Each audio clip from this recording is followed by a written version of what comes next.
Hi friends, എല്ലാവർക്കും പുതിയൊരു വീഡിയോയിലേക്ക് സ്വാഗതം. നമുക്കിന്ന് വളരെ രുചികരമായ രീതിയിൽ ഒരു രാജ്മ കറി എങ്ങനെയാണ് ചെയ്യുന്നതെന്ന് കണ്ടാലോ. ഇതിനെ രാജ്മ പയറെന്നും കിഡ്നി ബീൻസ് എന്നും ഒക്കെ പറയാറുണ്ട്.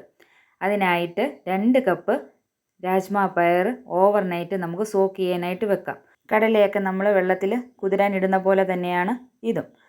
എന്നിട്ട് ഇത് നന്നായിട്ട് കഴുകി വാരി കുക്കറിലേക്കിട്ട് നമുക്കൊരു 6 വിസിൽ വരെ കേൾപ്പിക്കാം. അപ്പോൾ ഇത് നന്നായിട്ട് വെന്ത് കിട്ടും.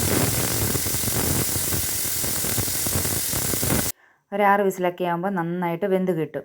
എന്നിട്ട് ഇതുപോലെ നല്ലതുപോലെ വെന്ത് കിട്ടണം. എന്നിട്ട് ഒരു മൺചട്ടി അടുപ്പത്തേക്ക് വെച്ച് അല്പം വെളിച്ചെണ്ണയും അല്പം ബട്ടറും കൂടെ ചേർത്ത് ഒന്ന് ചൂടാകുമ്പോൾ ചെറിയ ജീരകവും പട്ട, ഗ്രാമ്പു, ഏലയ്ക്ക ഇവയൊക്കെ ഇട്ടൊന്ന് പൊട്ടിയ ശേഷം അതിലേക്ക് ചെറുതായിട്ട് അരിഞ്ഞ സവാളയും കൂടെ ചേർത്ത് അല്പം ഉപ്പും കൂടെ ചേർത്ത് ഒന്ന് വഴറ്റിയെടുക്കാം. എന്നിട്ട് അതിലേക്ക് ഇഞ്ചി വെളുത്തുള്ളി പേസ്റ്റും 2 പച്ചമുളകും 2 തണ്ട് കറിവേപ്പിലയും കൂടെ ചേർത്ത് ഇഞ്ചി വെളുത്തുള്ളിയുടെയൊക്കെ പച്ചമണം മാറുന്നത് വരെ നമുക്ക് നന്നായിട്ടൊന്ന് വഴറ്റി കൊടുക്കാം. എന്നിട്ട് അതിലേക്ക് മഞ്ഞൾപ്പൊടി, മുളക് പൊടി, മല്ലിപ്പൊടി, അല്പം ഗരം മസാലപ്പൊടിയും കൂടെ ചേർത്ത് പൊടികളുടെയൊക്കെ പച്ചമണം മാറുന്നത് വരെ നന്നായിട്ടൊന്ന് വഴറ്റി കൊടുക്കാം.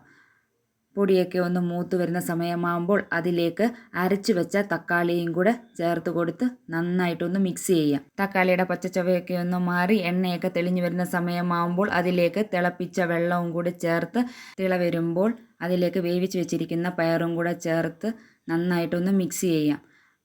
ആ വെള്ളമൊക്കെ ഒന്ന് വറ്റി നല്ല കുറുകി വരുന്ന സമയമാകുമ്പോൾ നമുക്ക് ഫ്ലെയിം ഓഫ് ആക്കാം.